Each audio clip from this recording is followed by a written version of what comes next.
Dua orang sahabat Nabi sembahyang di masjid. Ujar Nabi kita itu sama, lihat dua orang sembahyang sama-sama 2 rakaat. Tapi ujar Nabi, nilai antara keduanya jauh seperti antara langit dan bumi. Nah, artinya apa? Ibadah itu walaupun sedikit satu mat, tapi dari orang yang sudah mengalahkan ibadah orang yang semalaman suntuk. Artinya 2 rakaat dari orang adalah lebih baik dan lebih disukai Allah daripada ibadah para orang yang beribadah sampai akhir masa selama-lamanya.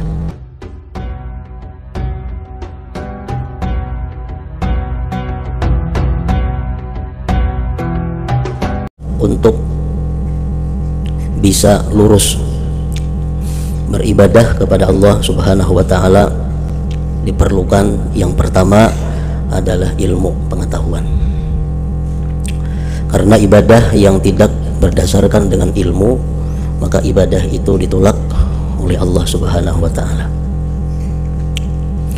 Nah, kemudian sesudah kita menuntut ilmu, apa-apa yang wajib kita tuntut sudah selesai, sudah tuntung.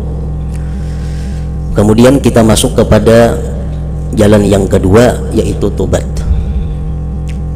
Gunanya tobat itu adalah agar ibadah kita diterima Allah. Nah, sesudah seseorang menyelesaikan tobat sehingga dirinya sudah bersih daripada dosa, maka ibadah akan bisa dijalankan dengan lancar. Nah, kemudian sesudah dia beribadah kepada Allah dengan bagus karena sudah tobat, ada halangan-halangan yang dijumpai dalam perjalanan meluruskan ibadah itu. Nah, halangan-halangan itulah yang disebut dalam bab ini aqabatul awaiq. Selanjutnya, wahai orang yang mempunyai kehendak beribadah, mudah-mudahan Allah memberikan taufik kepada Anda. Anda harus menolak perintang-perintang yang menghalangi diri Anda dari kehendak beribadah kepada Allah, supaya ibadah Anda bisa lurus, bisa istiqamah terus menerus dalam keadaan apapun. Karena ibadah itu akan menjadi sesuatu yang bermanfaat, menjadi sesuatu yang berguna apabila ibadah kita itu lurus terus menerus sampai habis umur. Kalau kita beribadah kadang-kadang perai, kadang-kadang beribadah, kadang-kadang perai, kadang-kadang beribadah, nah maka ibadah dengan cara seperti itu ibadah yang sangat tidak disenangi oleh Allah Subhanahu wa taala. Sebagaimana hadis Rasulullah menyatakan, ahabbul a'mal ilallah adwamuhu wa in qalla. Amalan yang paling disukai Allah itu adalah yang terus menerus sekalipun sedikit. Nah, jadi tujuan kita ini supaya bisa beribadah itu rutin terus menerus. Misalnya sembahyang 5 waktu kada pernah melisit keluar dari waktunya. Sembahyang duha rutin tiap hari. Sembahyang qabliyah ba'diyah rutin tiap hari. Sembahyang witir rutin tiap malam. Sembahyang awabin rutin tiap malam. Sembahyang tubat rutin tiap malam. Sembahyang hajat rutin tiap malam. Membaca Al-Quran umpamanya 1 juz sehari tiap hari. Membaca salawat 1000 sehari setiap hari. Membaca zikir 1000 sehari setiap hari. Nah, untuk menjaga ibadah-ibadah itu bisa lurus, bisa terlaksana setiap hari, kita mesti mampu menghadapi rintangan-rintangan. Karena pasti ada rintangannya. Sehingga nang mestinya hari ini sembahyang duha, karena ada rintangan jadi perai. Mestinya malam ini sembahyang tahajud, sembahyang witir, karena ada halangan jadi perai. Nah, itu yang kada dikehendaki dalam seseorang yang beribadah kepada Allah Subhanahu wa taala itu. Lurus terus menerus. Supaya ibadah Anda bisa lurus. Di atas telah aku terangkan bahwa rintangan-rintangan bagi orang yang hendak beribadah itu ada 4. Ini yang maulah ibadah kita kadang-kadang macet, kadang-kadang lancar, kadang-kadang jalan, kadang-kadang kada. Ada 4 hal yang biasa mengganggu rutinitas kita ibadah. Yang pertama, pengaruh dunia. Dunia itu intinya adalah harta dan kedudukan.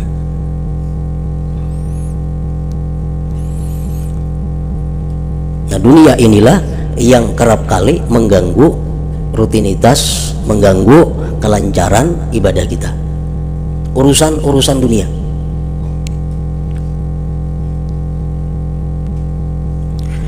Cara menolaknya dengan mengusungkan diri, hati dari dunia, dan zuhud, tidak terpancing, tidak gemar kepada dunia. Nah, itu jalan untuk menolaknya. Nah, jadi artinya kita kada bisa rutin menuntut ilmu, kada bisa rutin beribadah kalau selama kita masih banyak urusan duniawi ini.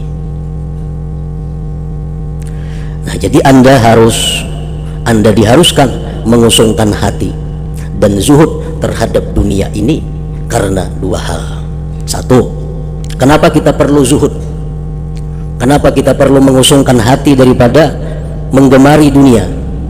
Karena tujuannya supaya ibadah Anda bisa lurus dan banyak. Supaya ibadah kau banyak, supaya ibadah kau teratur, supaya kau terus menerus. Karena cinta dunia itu dapat melupakan Anda dari ibadah. Nah, orang yang cinta kepada dunia itu dapat melupakan dirinya daripada ibadah. Anggota tubuh luar Anda sibuk mencari dunia, dan anggota batin hati Anda sibuk mengharapkan segala macam serta selalu meraka-rika, mengangan-angan. Keduanya itu mencegah ibadah.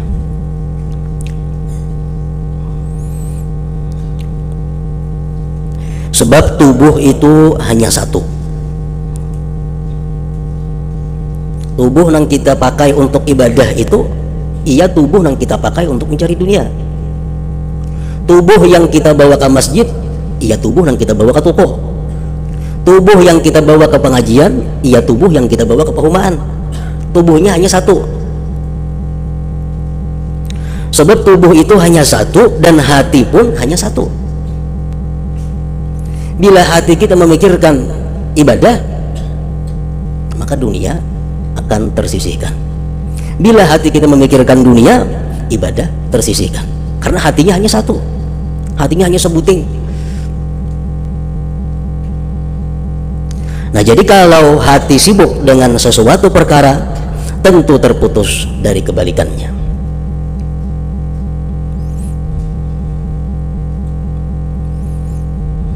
Kalau hati sibuk dengan sesuatu perkara, tentu terputus dari kebalikannya. Al-Habib Abdullah Al-Idrus Al-Akbar mengatakan dalam kitab beliau, barang siapa yang tobat kepada Allah dan tobatnya itu diterima, maka Allah akan memberikan mahabbah, kecintaan kepadanya. Nah, jadi artinya orang yang tobat kepada Allah, benar-benar tobat, diterima Allah tobatnya, Allah beri dia hadiah. Hadiahnya apa? Mahabbah. Allah cinta kepada dia, otomatis dia pun cinta kepada Allah. Nah, apabila orang bisa melaksanakan wara, menjauhkan diri daripada yang haram, menjauhkan diri daripada perkara-perkara yang tidak jelas hukumnya, inya kawa melaksanakan itu, maka Allah akan memberinya al-unsu billah, kejinakan dengan Allah. Arti kejinakan dengan Allah itu apa? Hendak beribadah aja, hendak berselawat aja, hendak berzikir aja, hendak ke masjid aja, hendak ke pengajian aja. Nah, ini orang-orang yang bila mana mampu melaksanakan wara dengan sebenar-benarnya, Allah beri dia hadiah, ngarannya al-unsu billah, jinak dengan Allah. Nah, karena sesuatu anggota tubuh yang diberi makan yang halal, diberi minum yang halal, diberi pakaian yang halal, diberi tempat yang halal, maka diri itu jelas pasti akan suka dengan ibadah. Nah, kalau orang ini kada bisa bersifat dengan wara, nang haram dimakannya, nang haram dipakainya, nang haram diminumnya, jelas sudah berarti tubuhnya itu akan lari daripada Allah. Tubuhnya akan lari daripada ibadah kepada Allah karena tubuhnya diisi dengan yang haram. Nah, yang ketiga, barang siapa, ujar beliau tadi, bisa melaksanakan zuhud terhadap dunia. Nah, bisa melaksanakan zuhud terhadap dunia, artinya dia tidak mencintai dunia. Allah berikan dia hadiah berupa al-khusyuk, khusyuk. Sembahyang khusyuk, membaca Quran khusyuk, membaca salawat khusyuk. Itu hadiah dari Allah bila mana seseorang itu mampu melaksanakan zuhud. Kalau orang kada zuhud, artinya apa? Hubud dunia. Orang mencintai dunia. Apapun yang ia laksanakan ibadah, kada akan dapat khusyuk. Orang ini mencintai dunia. Badannya sibuk mengurus dunia, hatinya sibuk meranjang dunia. Ibadah apapun yang dilakukannya kada bisa khusyuk. Allah kada memberi khusyuk itu kepada orang yang cinta dengan dunia. Nah, maka tadi dijelaskan bahwa hati itu hanya satu. Bila hati ini hubbud dunia, kada akan bisa mendapatkan khusyuk. Jadi kalau hati sibuk dengan sesuatu perkara, tentu terputus dari kebalikannya. Dan hendaklah Anda mengetahui bahwa perumpamaan dunia dan akhirat, bahwa perumpamaan dunia dan akhirat itu bagaikan dua orang madu. Jika Anda membuat senang yang seorang, tentu menyebabkan benci yang lain. Dunia dan akhirat juga seperti timur dan barat. Bila Anda condong kepada satu, pasti meninggalkan yang satunya lagi. Artinya dunia akhirat itu kadang-kadang digabung satu di dalam hati kita. Bila mana hati kita ini mendekat kepada dunia, berarti menjauhi akhirat. Bila mana hati kita ini mendekati akhirat, berarti menjauhi dunia. Mengenai dunia yang membuat lupa anggota tubuh luar, maka telah diriwayatkan dari Abu Darda radhiyallahu anhu yang berkata, aku berusaha mengumpulkan antara ibadah dan dagang. Abu Darda sahabat Nabi SAW. Uji Abu Darda, aku hendak jadi orang nang dagang sekaligus ahli ibadah. Ternyata tidak bisa menyatu. Ternyata kadang-kadang terkumpul antara hendak berdagang, antara berusaha lawan beribadah. Aku berusaha mengumpulkan antara ibadah dan dagang, ternyata tidak bisa menyatu. Lalu aku memutuskan perhatian kepada ibadah dan meninggalkan dagang. Nah, maksudnya ibadah di sini adalah ibadah yang lurus tadi, ibadah yang banyak, ibadah yang bisa teratur. Namun sekadar ibadah sembahyang 5 waktu umpamanya, membaca samalaman tu surah Yasin sebuting-buting, membaca salawat 100 sehari, zikir 100 sehari, itu kan jadi masalah. Bergabung lawan dagang. Iya, beribadah mengaji seminggu 3 kali umpamanya, itu kan jadi masalah. Bergabung lawan dagang, kau aja jalan. Tapi kalau kita hendak bujur-bujur beribadah yang banyak dan lurus, itu kadang-kadang dicampur dengan dunia, dengan dagang tadi. Diriwayatkan dari Umar radhiyallahu anhu, beliau berkata, seandainya dunia dan akhirat bisa menyatu pada diri seorang selainku, niscaya dapat pula menyatu pada diriku. Artinya, ujar Sayyidina Umar, andai kata orang yang bisa menyatukan dunia akhirat, aku pasti bisa juga. Sebab aku dikaruniai kekuatan dan kelunakan yang tidak diberikan kepada orang lain. Nah, apabila hadis menyebutkan demikian, maka hendaklah Anda mengalahkan dunia yang pasti bakal rusak ini dan pilihlah selamat.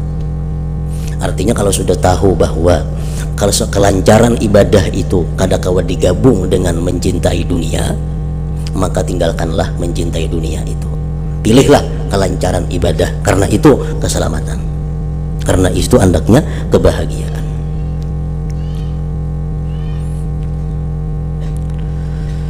Adapun dunia yang membuat lupa hati, sedangkan hati adalah anggota tubuh batin sebagai tempat kemauan.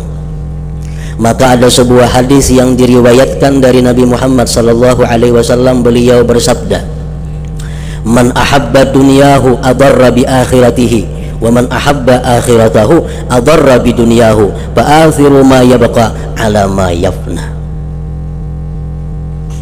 Artinya, barang siapa mencintai dunia, pasti ia merugikan akhiratnya.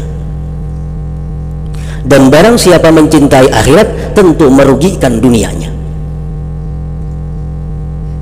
Karena itu, kalian pilihlah apa yang kekal abadi, mengalahkan apa yang bakal rusak.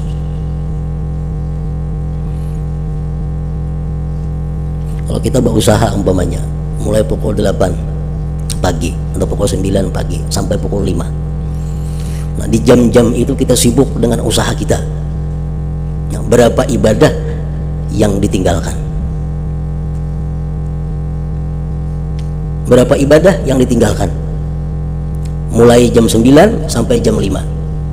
Karena malam awak sudah lapah, awak sudah keuyuhan. Kada kawa lagi bangun malam karena gara-gara siang sudah lapah. Kalau bangun malam juga bangunnya merancang dunia. Nah, jadi orang-orang yang mencintai dunia itu sudah otomatis merugikan akhiratnya. Dan orang yang merugikan akhirat hanya bisa menguntungkan dunia.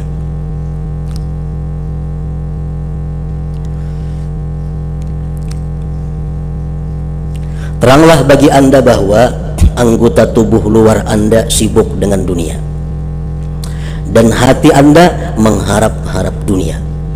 Niscaya Anda tidak bisa dengan mudah melakukan ibadah sebagaimana mestinya.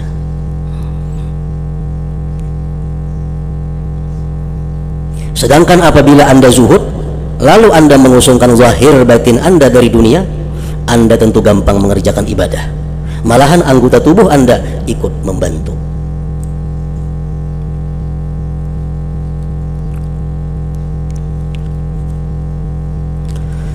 Diriwayatkan dari Salman Al-Farisi, beliau berkata, sesungguhnya apabila seseorang itu zuhud dunia, hatinya tidak terpancing kepada dunia, maka hatinya bersinar terang dengan hikmah.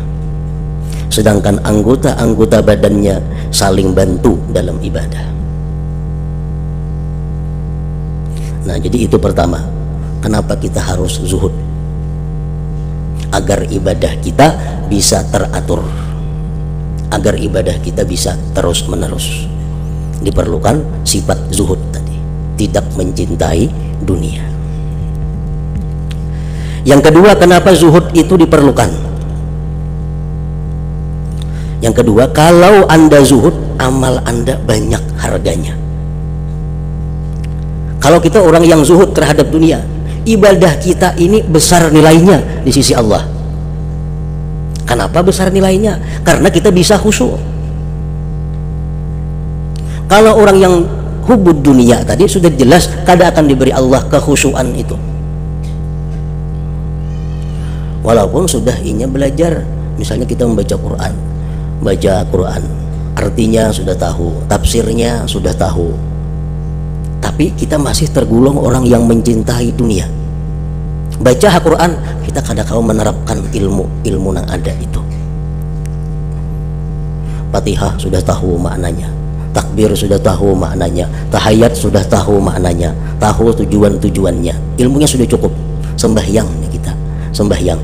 Kalau kita tergolong orang yang masih mencintai dunia, ilmu itu kada jalan. Sembahyangnya pasti hati kita pikirannya kepada dunia. Pasti pikirannya kepada dunia. Walaupun kita tahu waktu asyhadu an la ilaha illallah mestinya hati macam ini. Waktu mengucap iyyaka na'budu wa iyyaka nasta'in hati macam ini. Waktu mengucap ar-rahmanir rahim hati macam ini. Tahu kita itu. Tapi begitu kita cinta kepada dunia, sembahyangnya kita, ilmu itu hilang. Yang timbul dalam hati kita apa? Hanya dunia. Hanya dunia. Nah, dengan adanya zuhud, maka ibadah yang kita lakukan itu menjadi besar nilainya di sisi Allah Subhanahu wa taala. Kenapa jadi besar? Karena kekhusyuan yang ada dalam ibadah itu lebih daripada orang yang tidak ada zuhudnya. Anda maulah ganal halusnya nilai ibadah itu hatinya. Dua orang sahabat Nabi sembahyang di masjid. Ujar Nabi kita itu sama, lihat dua orang sembahyang sama-sama 2 rakaat. Tapi ujar Nabi nilai antara keduanya jauh seperti antara langit dan bumi. Artinya apa? Yang satu sembahyangnya itu hatinya bujur-bujur sembahyang, sedangkan yang satu hatinya kepada dunia. Padahal sama 2 rakaat, bacaannya sama, panjangnya sama, tapi harganya Allah memberikan nilai jauh berbeda.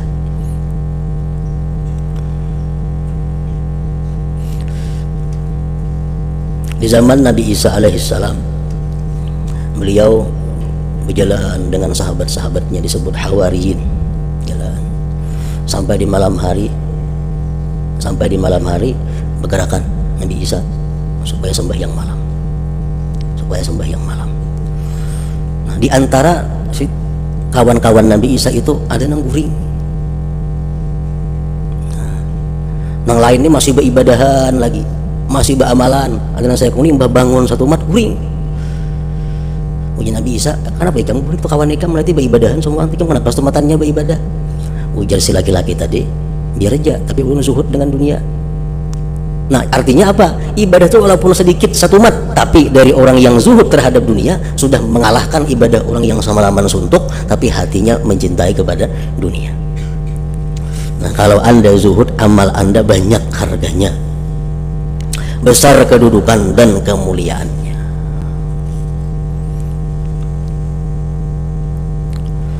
Rasulullah Shallallahu Alaihi Wasallam pernah bersabda, rak'atani min rajulin alim zahid qalbuhu khairun wa ahabbu ila Allah jalla jalaluh min ibadatil muta'abbidin ila akhirid dahri abadan sarmada.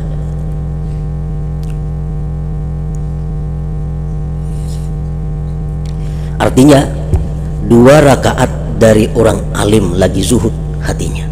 2 rakaat ini sembahyang orang yang zuhudnya 2 rakaat adalah lebih baik dan lebih disukai Allah daripada ibadah para orang yang beribadah sampai akhir masa selama-lamanya. Nah, orang tuh zuhud hanya beribadah sembahyang 2 rakaat. Orang yang hubud dunia sepanjang masa beribadah tapi nya hubud dunia hatinya, nilainya di sisi Allah lebih besar orang yang zuhud tadi. Nah, makanya tadi diperlukan zuhud agar apa? Agar ibadah kita itu besar nilainya di sisi Allah. Nah, jadi 2 itulah sebab kenapa diperlukan zuhud kepada kita. Satu tadi supaya ibadah kita bisa lurus, bisa teratur, bisa rutin, bisa istiqamah. Yang kedua supaya ibadah kita bernilai tinggi di sisi Allah Subhanahu wa taala. Jika Anda bertanya, apa arti zuhud terhadap dunia itu dan apa sebenarnya zuhud itu? Kayak apa dimaksud dengan zuhud itu? Maka ketahuilah bahwa zuhud menurut para ulama kita ada 2 macam. Zuhud terbagi 2. Zuhud yang bisa dikerjakan oleh hamba, zuhud yang bisa kita usahai artinya, dan zuhud yang tidak dapat dilakukan oleh hamba. Dan kedua, zuhud yang kada bisa dilakukan oleh kemampuan kita. Nah, itu yang sebenar-benar zuhud. Jadi zuhud itu ada 2. Satu, zuhud yang bisa kita laksanakan. 2, ada zuhud yang tidak bisa kita laksanakan sebelum kita melaksanakan zuhud yang pertama. Sebabnya zuhud yang kedua ini adalah semata-mata anugerah daripada Allah Subhanahu wa taala. Jadi kalau dibagi dengan lain cara lagi, zuhud itu ada zuhud, ada mukaddimah zuhud. Nah, zuhud itu kadang akan bisa dicapai kalau kita kadang melalui mukaddimah zuhud, permulaan zuhud. Nah, kalau kita sudah melakukan permulaan zuhud, maka Allah akan memberikan zuhud yang sebenarnya kepada kita. Itu maksudnya. Zuhud yang bisa dikerjakan oleh hamba ada 3 macam. 1, tidak mencari-cari apa yang tidak ada. Nah, itu bisa kita lakukan.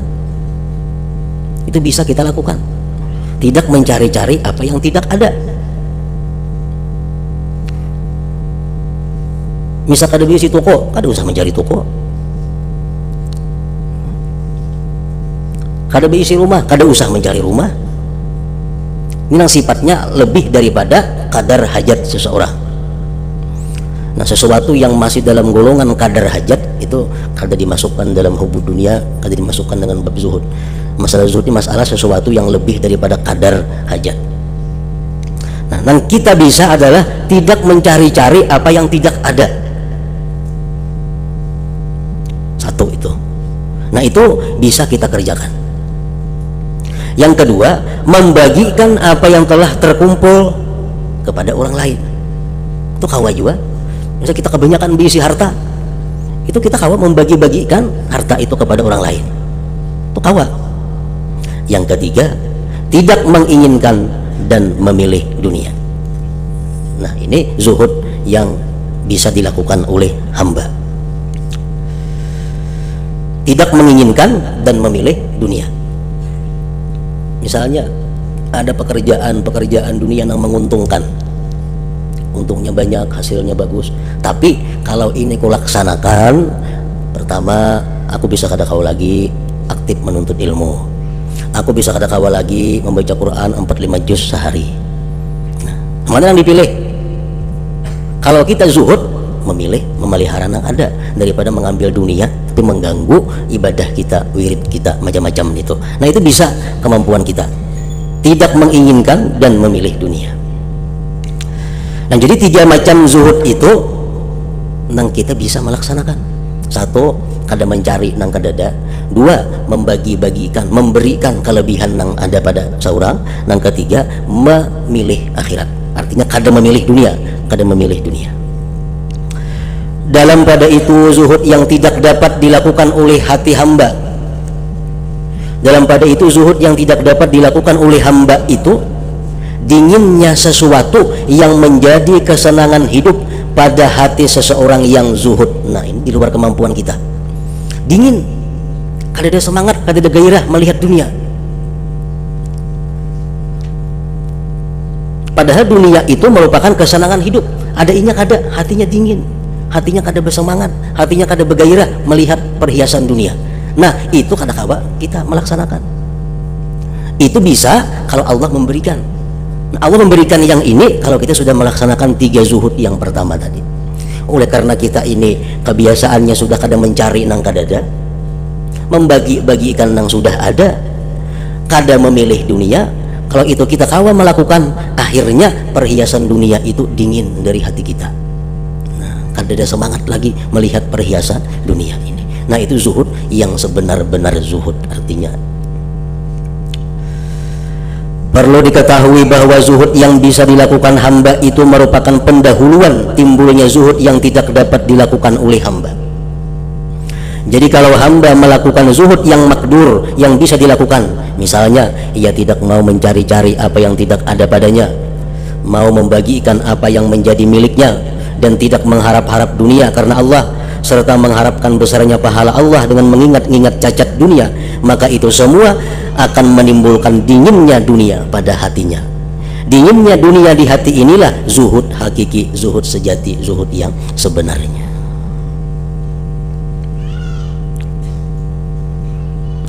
Selanjutnya ketahuilah bahwa 3 hal di atas yang paling sulit adalah tidak mengharapkan dunia dengan hati. Itu yang paling sulit. Hati kadang mengharapkan dunia. Sebab banyak sekali orang yang kelihatannya meninggalkan dunia, tetapi hatinya masih mencintai dan mengharapkannya. Kalau membebaskan anggota tubuh daripada urusan dunia itu mudah. Awaknya ini lebih banyak ibadah, itu mudah. Tapi yang sulit itu adalah membebaskan hati daripada mencintai dan mengharapkan dunia. Jadi orang tersebut selalu menghadapi kepayahan dan kesukaran dari dirinya sendiri. Orang yang hatinya mengharapkan dunia, hatinya mencintai dunia, orang itu menghadapi kesusahan sendiri. Segala persoalan zuhud sebenarnya hanyalah berkisar pada tidak mengharapkan dunia ini. Bukankah Anda pernah mendengar firman Allah Ta'ala, tilkad darul akhirah naj'aluha lilladzina la yuriduna bil ardi 'uluwan wala fasada. Artinya itulah negeri akhirat, kami menjadikannya buat orang-orang yang tidak menghendaki keluhuran di bumi dan tidak pula membuat kerusakan. Allah Ta'ala menggantungkan hukum tetapnya negeri ganjaran akhirat dengan tidak ada kehendak, bukan dengan mencari atau berbuat apa yang dikehendaki. Mencari dunia ada yang sifatnya merupakan ibadah, seperti menafkahi anak bini. Nah, itu ibadah. Nah, mencari dunia ada yang sifatnya adalah dikutuk oleh Allah. Orang-orang yang mencari dunia untuk bermegah-megah, berpuya-puya, bersumbung-sumbung dengan kekayaan dan kemegahannya. Nah, negeri akhirat itu kata disediakan Allah untuk orang-orang seperti itu. Begitu pula firman Allah, man kana yuridu harsal akhirah nazid lahu bi harsih wa man kana yuridu harsad dunya nu'tihi minha wa ma lahu fil akhirati min nasib. Artinya barang siapa menghendaki untuk memetik tanaman akhirat, maka kami akan menambah tanaman itu. Dan barang siapa berkehendak memetik hasil tanaman di dunia, kami juga akan memberikan. Tetapi nanti ia di akhirat tidak memperoleh bagian ganjaran. Orang yang hidupnya hanya untuk dunia, Allah berikan dunia, tapi di akhirat tidak akan dapat ganjaran. Juga firman Allah, man kana yuridul ajilah ajjalna lahu fiha ma nasya. Artinya barang siapa menghendaki keuntungan di dunia, maka akan kami percepat apa yang ia kehendaki itu di dunia menurut kehendakku. Dan firman Allah, wa man aradal akhirah wa sa'alaha sa'yaha. Artinya barang siapa menghendaki akhirat dan berusaha demi kepentingan akhirat itu. Nah, bukankah Anda tahu bahwa ayat-ayat ini semua merupakan isyarat kepada kehendak mengharapkan dunia? Jadi urusan kehendak memanglah yang terpenting.